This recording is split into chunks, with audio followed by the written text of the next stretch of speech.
nathi usuku lwethu lokuthi siyokhuluma ukuthi sithini ngalokhu ebekulandwa laphaya.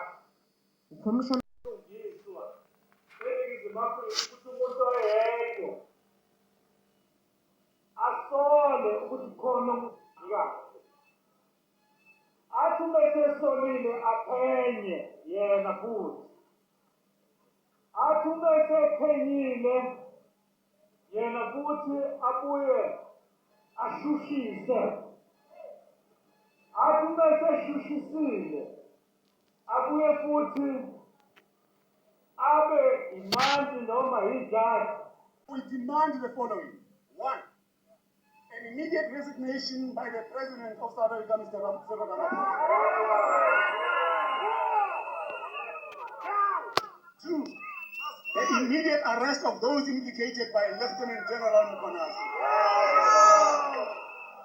Lombhikisho ongomunye wemibili ebibanjwe eGauteng njengoba kukhona omunye obubanjwe eGoli.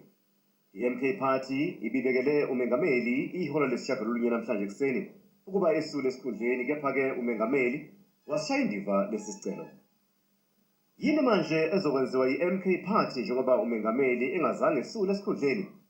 We have no other option but to take this to the Constitutional Court on an urgent basis and obviously seek some sort of relief from there. Secondly, we are obviously in terms of section, and the Constitution allows it, section 102 of the Constitution, to then table a motion of no confidence against the President that he should actually step down.